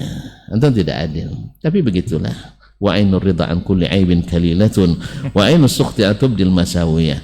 Kalau sudah mata suka, yang buruk pun terlihat cantik. Tapi kalau sudah masa tidak suka, yang melihat yang baik pun akan jadi buruk. Allah musta'an. Ini yang keberapa? Yang ketiga tadi ya? Yang kedua, bahwa akidah, orang yang berakidah yang benar bukan berarti selamat dari dosa, bukan, karena yang maksum itu hanya baginda Rasulullah SAW. Yang ketiga, bahwasanya kita Ahlus Sunnah wal Jamaah tidak mengaitkan kita dengan kelompok atau golongan tertentu, bahkan nama-nama tertentu. Misalnya kita Ahlus Sunnah tidak mesti selamanya ikut Hambali atau selamanya ikut Ibnu Taimiyah rahimahullah. Naik kita turun, dia turun, kita ke kanan, tidak. Kita hanya mengaitkannya dengan Rasulullah SAW karena namanya Ahlus Sunnah, dan as-sunnah di sini alif lam lam li ahdi zihni, yang dimaksud sunnah pasti sunnah Nabi SAW. Nah, walaupun dia orang mengatakan kita pengikut Ibnu Taimiyah, kan kayak orang yang mengatakan kita ingin mengikuti Rasulullah SAW, tapi melalui ilmu yang kita warisi misalnya dari kitab-kitab beliau. Apa salahnya? Sebagaimana dulu juga kita, dan sekarang masih baca kitab Imam An-Nawawi, baca kitab Ibnu Hajar, bahkan kitab Al-Qushairi sekalipun, bahkan kitab Masya Allah saya punya kitab tasawuf ya, jilidnya besar sekali, saya dapatkan dari Aljazair, Dia minta langsung dari Aljazair. Nah, fotokopi mungkin di Indonesia mungkin ada yang punya itu barangkali ya, tapi saya tidak pastikan. Kitabnya sampai sekarang masih ada, walaupun belum tamat saya baca memang. Ya takut aja bacanya nanti belemu pula saya. Nah, kitabnya besar. Saya baca juga. Ya kenapa? Kita tidak pernah mengaitkan diri dengan Syekh Muhammad bin Abdul Wahab, tidak. Jadi ketika Syekh misalnya keliru dalam ijtihadnya, ya itu urusan Syekh. Karena zallatul alim tidak boleh kita ikuti. Tidak boleh. Sebab kalau kita ikuti zallahnya, kita tahu dia salah, kita ikuti. Tidak. Ya sekarang sebenarnya lagi viral juga. Mulai viral sebenarnya hal-hal yang sudah lama di negeri ini barunya. Sehingga yang tidak tahu menganggap itu penemuan baru gitu. Ya, orang sudah lama berpuluh tahun yang lalu sudah diviralkan orang ini.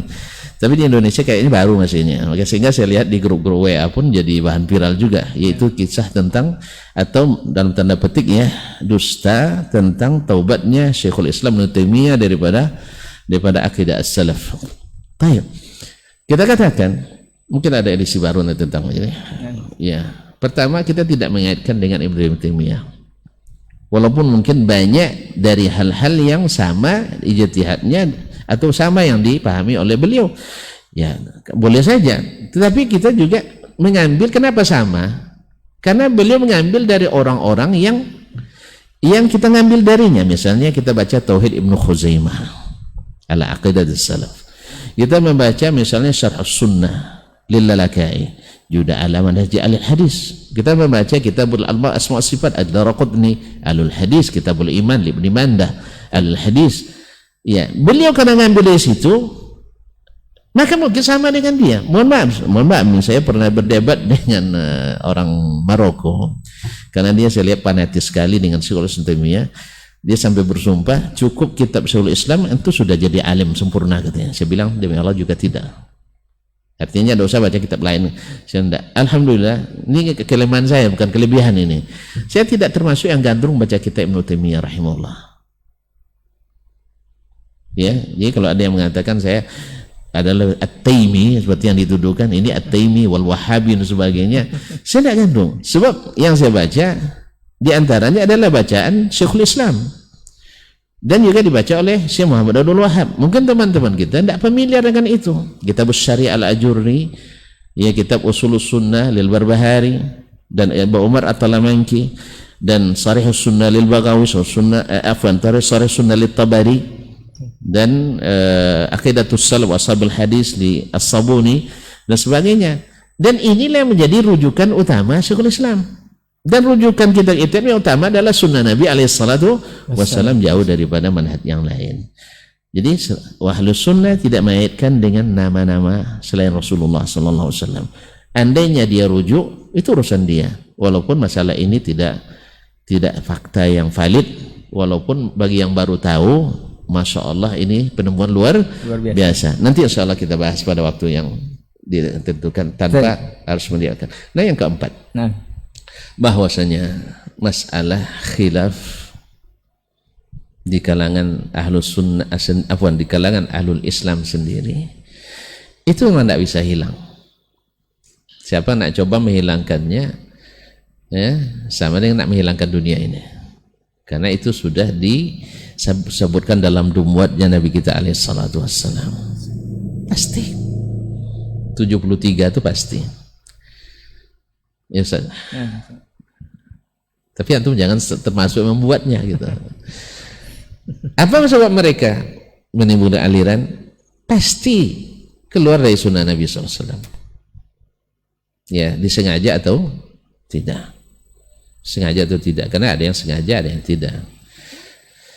Nah, makanya ketika ditanya atau ketika sahabat mendengar itu dari Nabi SAW, pertanyaan sahabat sederhana. Mereka tidak mau sibuk-sibuk mencari berapa yang 72 itu. Sebab kita tidak perlu mengetahui. Sebab siapa yang tahu yang benar itu pasti tahu yang salah. Jelas kan? Ya. Antum tahu bendera merah putih ini harus kita hormati ya. Negara apa? Lambang apa bendera NKRI ini? Merah putih. Merahnya seperti ini. Lalu datang ada orang yang lebih hebat nanti. Dia katanya ternyata merah itu bukan seperti ini. Dia temukan sesuatu yang selama ini tersimpan. Buah merahnya bukan merah seperti ini misalnya. Antum percaya? Tidak. Sebab yang kita ketahui, inilah yang merah putih. Yang merah berarti berani, putih berarti suci. Jadi kalau antum juga di negeri ini harus pemberani juga. Jadi kalau ada yang melarang-larang kita pemberani, berarti dia sudah tidak menghormati benderanya sendiri. Berani karena benar. Dan harus dengan hati yang suci. Ya kita juga berani karena kita yakin itu benar. Nah kalau antum tahu yang benar, yang salah akan terdeteksi, otomatis tereliminasi. Makanya sahabat cari, ini pinternya sahabat itu. Makanya mereka lebih a'lam, ahkam, aslam, lebih berilmu, lebih hikmah, dan lebih selamat. Mereka paham. Jangan sibukkan mencari yang salah-salah itu. Pastikan dulu antum di posisi yang benar. Wa man hum ya Rasulullah? Yang satu golongan itu siapa? Nabi jawab, bukan dengan nama. Karena nama nanti bikin memisah-misahkan kita. Ini Syafi'i, ini Hambali, lalu tidak boleh bergeser sedikit pun dari situ. Tidak. Tapi kalau antum dengan nama Nabi SAW, tidak bergeser pun antum tidak akan tersesat. Tapi kalau dengan nama Dasman, antum tidak bergeser bisa sesat. Nah, jadi dia kaum muslimin dan muslimat dirahmati. Al-sunnah tidak mainkan kecuali dengan sunnah Nabi SAW. Nah kalau saya bertanya, apa jawaban Nabi? Man kana ala mithli ma ana alaihi al-yawma wa ashabi. Siapa yang beragamanya persis seperti saya dan sahabat saya hari ini. Jadi tafsirkanlah apa yang dikatakan Nabi, diperintahkan Nabi, dilarang Nabi dengan apa yang ada di zaman sahabat dalam beragama. Kalau dalam masalah dunia, sunnahnya bebas terbuka seluas-luasnya. Sunnah Nabi dalam masalah dunia terbuka. Makanya pakai mikrofon ini sunnah. Sebab Nabi katakan antum a'lamu bi umuri dunyakum. Ini mikrofon, antum nak ceramah pakai mikrofon, tak pakai mikrofon sama. Bedanya hanya sampainya beda. Itu aja. Berarti tidak berpengaruh pada ibadah. 6. Tidak merubah ibadah, dakwah yang sampai itu saja. Kalau sekarang dengan radio dan televisi serta media, dari sini kita bisa langsung sampai ke seluruh dunia. Ya dulu kan hanya sekedar yang hadir di tempat kita mengatakan. Berarti masalah dunia ini. Oleh sebab itu, antum a'lamu bi umuri dunyakum. Antum nak pakai HP, nak pakai kursi belajar, nak pakai sistem semester atau kuartal atau triwulan dan sebagainya, atau bikin laporan tahunan, laporan mingguan, laporan ini dan sebagainya, itu sunnah Nabi semuanya selama tidak bertentangan dengan syariat Islam. Nah ini yang keempat. Yang kelima, karena khilaf itu tidak bisa dihilangkan, maka antum harus memilih, pilih mana yang sudah dilegitimasi. Kembali pada Al-Quran dan Sunnah Nabi, alamat hajj Khulafa ar-Rasyidin al-Mahdina min ba'di Rasulullah SAW. Dan yang keenam, kalau masalah khilaf itu masalahnya khilaf tadat, bertentangan, maka tidak mungkin dua-duanya benar. Pasti salah satunya benar, salah satunya salah. Walaupun yang salah menurut kita belum tentu salah secara hakikat. Tetapi walaupun demikian, menurut yang saya ketahui, ulama sepakat antum boleh meyakini kebenaran itu benar dan yang lain salah. Tetapi yang tak boleh adalah antum memaksa orang lain sepakat dengan antum. Nah, dalam hal inilah apa yang terjadi hari ini di Indonesia dan di dunia manapun, bukan di Indonesia, jadi manapun. Banyak orang-orang yang punya wawasan agama tapi menjadi tokoh sentral agama kadang, karena tidak memahami masalah ini, akhirnya memaksakan diri, sehingga yang masalah sebenarnya khilaf tetapi dia kalem, yang harusnya toleransi tapi akhirnya menyiapkan provokasi dan persekusi. Akibatnya apa? Karena ketika dibahas masalah ini dan dia terlibat salah satu dari pihak di antara beberapa pihak khilaf, dia tidak siap menerima kenyataan bahwa yang dia miliki atau dia amalkan dibahas, sedangkan dia sendiri selalu membahas masalah orang lain yang menyinggung orang lain. Misalnya sekarang kan tuduhan bahwa Ahlus Sunnah itu memecah belah umat. Nah, kami menyatukan. Sekarang kita pertanyaannya, dengan apa antum menyatukannya? Biarkanlah setiap golongan di atas golongannya. Mungkin bersatu? Tidak. Justru kita mengatakan kembali kepada yang dulu mereka bersatu. Dan ketika Nabi SAW sebutkan 73 golongan, kan dia jelas katakan yang selamat satu. Apa cirinya? Kembali ke manhaj salafus saleh, Ahlussunnah yang hakiki dan asli. Itu saja. Onda antum cerita aja tentang salafus saleh, antum tak bangunnya talaf misalnya, buktikan saja, bahas saja. Apa misalnya? Oh, ternyata masalah ini saya keliru, saya terima dengan lapang dada, insyaallah taala.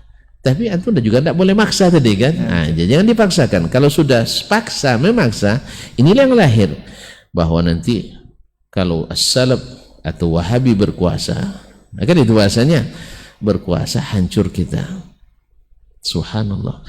Ini bahasa jahiliyah dulu seperti ini. Kalau Muhammad berkuasa, hancur kita. Padahal bukan. Dulu itu orang kafir dengan orang Islam. Sekarang Islam sesama Islam. Dan antum kok masa menutup mata begitu saja? Ya, bahwasanya Makkah yang sekarang yang antum sebut dikuasai oleh orang Wahabi. Antum nak haji kan bebas ke sana. Cuman karena aturan pisah secara hukum internasional. Ya kan, internasional yang mewajibkan pisah, terpaksa buat pisah kan? Antum di negara kita, orang masuk negara kita kan punya aturan sendiri pula. Karena sekarang kan umat sudah terpercaya melalui wilayah-wilayah teritorial. Saya nak masuk Mesir misalnya, saya harus urus visa dulu ke kedutaannya. Kadang tidak dapat izin. Demikian juga orang Mesir nak ke Indonesia, kecuali ada hubungan kerjasama bebas non pisah misalnya. Itu kan biasa. Sulit berurusan misalnya, ya ada yang mudah, ada yang sulit. Antum tahu aja lah. Kalau orang Arab itu mudah dengan urusan dengan koneksi, jalin koneksi yang baik. Begitu. Kalau orang Indonesia mudah urusan, bukan tes tapi tas, bawa tas. Ya, walaupun sekarang alhamdulillah sudah tidak seperti dulu lagi ya. Nah, alhamdulillah. Jadi urusan paspor misalnya, ya paspor kita kalau nak ngurus misalnya, kalau nak cepat segini, kalau lambat segini dan seterusnya. Kalau siap menunggu secara apa? Tapi calon enggak. Sekarang mungkin tidak ada lagi, udah lama tidak ngurus paspor nih kan. Di zaman dulu begitu. Jadi di seluruh tempat tingkat kesulitan itu ada. Saya tak ada. Kita tinggal aja memahami dan sebagainya. Jadi sebab itu ikhwani fillah, sekali lagi saya berharap jangan memaksakan, tapi menjelaskan. Ya, antum suka nyalakan saya kan? Itu kesini nyalakan saya. Kan makanya biarkan juga saya sekali-kali menyalahkan saya. Tapi kan alhamdulillah kan saya tidak nuduh antum tidak berilmu kan, saya tidak nuduh antum bodoh, saya tidak nuduh antum tidak berakal. Nah ya, cuman saya mengatakan secara logis ini yang logis. Ya, menurut antum itu yang logis silakan. Tapi jangan bilang saya tidak berakal kan, tidak. Nanti jadi bahan ketawaan orang maksudnya. Nah, ketawaan orang antum, saya dokter misalnya. Dokter dengan nilai summa cum laude misalnya, antum bilang bodoh kan tidak percaya orang dah. Ya, antum entahlah nggak tahu gitu kan. Lalu udah mengatakan orang lain. Jadi yang seperti ini tidak bagus. Tidak bagus. Jelaskan secara ilmiah masalah ini khilafiyah. Walaupun saya kadang-kadang mungkin juga kurang menyebutkan pendapat-pendapat, karena memang yang saya tahu itu kan manhaj sendiri dalam metodologi sendiri. Para ulama kami juga dari dulu sampai sekarang, antum kalau baca kita as-salaf, ditanya tentang suatu masalah, mereka jawab menurut ilmu yang mereka ketahui. Tidak langsung mengatakan pendapat ini sekian pendapat khilafnya. Tidak juga, ada yang hanya menyebutkan jawaban menurut yang dia ketahui. Kan tidak dipaksa pula untuk menyebutkan pendapat semuanya. Akhirnya nanti yang menyebutkan pendapat semuanya bingung dia. Ini mengatakan ini bid'ah, ini mengatakan ini bid'ah. Akhirnya mana bid'ah? Akhirnya biarin aja lah begitu. Jadi nanti ujung-ujungnya Ustadz bingung, jemaah lebih bingung lagi. Wallahu musta'an. Baik, jazakallah khairan Ustaz. Barakallahu fikum untuk perbincangan kita di kesempatan hari ini. Sangat luar biasa dan mudah-mudahan ini bisa bermanfaat untuk kita semuanya dalam mewaspadai degradasi akidah ini. Adalah bentuk pujian ataupun bentuk kepedulian kita. Kenapa ini kita bahas kepada antum semuanya. Insya Allah kita akan ketemu lagi di lain waktu dan kesempatan dengan tema yang berbeda bersama Ustadz. Jazakumullah khairan Ustadz untuk waktunya dan kesempatannya. Semoga kita akan berbincang lagi di lain waktu dan kesempatan. Afwan untuk semua salah kata dan gila bicara. Kita tutup dengan doa kafaratul majlis. Subhanakallahumma wa bihamdika asyhadu an la ilaha illa anta astaghfiruka wa atubu ilaik. Wassalamualaikum warahmatullahi wabarakatuh. Waalaikumsalam warahmatullahi wabarakatuh. Jazakallahu khairan wa jazal mustami'in wal mustami'ina khairan.